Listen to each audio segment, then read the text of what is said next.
friends, Pastor Will here for the Wednesday in Holy Week 2021. We're going to look at the text John 13:21 through 32. This text is when Jesus is sitting down and eating with his disciples, immediately following his just having washed their feet and teaching them what it means to follow him. We'll discuss that one, I think, tomorrow.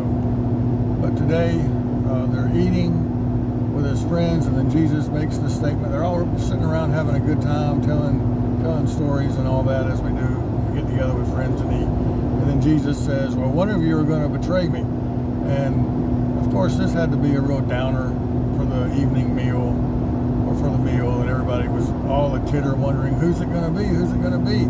Ask him, who's it going to be? Who's going to betray us? And why would we? And Jesus, instead of just saying, well, it's you, Judas, you're going to do it. I know it, and you know it, and I know you know I know it. Instead of just saying that, he has a dramatic flair about him in John's Gospel. And he says, he breaks off a piece of bread, and he says, the one to whom I give this bread will betray me. And he gives the bread to Judas and goes, all right, it's you. And that's the text there. And then John's Gospel, the writer of John, puts in his interpretation of what that means. And today I'm going to talk about my interpretation of what it means. And that is that Judas is the poster child of America, of the United States of America. Judas is the personification of everything that American Christianity stands for. This is why Judas does betray Jesus, and Judas was also good friends of Jesus. They were best of friends, and Judas's idea of who Jesus should be as Messiah was different from Jesus's idea of who Jesus should be as Messiah. Jesus came preaching peace on earth through nonviolence and compassion. But Judas didn't believe that was possible, because Judas's mindset was that of his nation, Israel. And the conventional wisdom of his day was that the Messiah would come, as I've said earlier, to kick butt and take names. The Messiah would come as a conquering hero and use violence to destroy the enemies. The Messiah would call down legions of angels to destroy the occupiers. The Messiah would come and just wreak havoc and destruction in any way possible to show his power and get what he wanted. This is just like America. America has created a Jesus that is not who Jesus is. America believes that God is on our side as we destroy our enemies, but God is not on our side.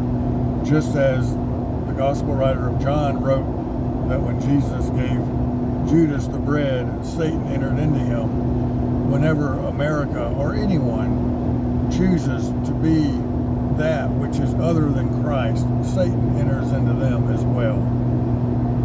Judas believed that Jesus meant well, but he needed to take things a step further if he was going to accomplish his mission. And so Judas turns in Jesus in the hopes that this will be the little nudge that Jesus needs to open a can of whoop-ass. If Jesus' life is threatened and he realizes, oh man, I'm in a tight situation here. I'm going to have to call for my Father to help me to fight my way out of this. And then Judas had hoped this is what would happen and cause a revolution. And this is the kind of Messiah Israel expected and Judas expected. He was well-meaning. He meant well. Because this was a conventional belief of his day, of his people. This is how the Messiah was supposed to be and how the Messiah would act. And Judas was just helping Jesus to be that Messiah. It never occurred to Judas in his wildest dreams that Jesus would not fight back. It never occurred to Judas that God would not fight back.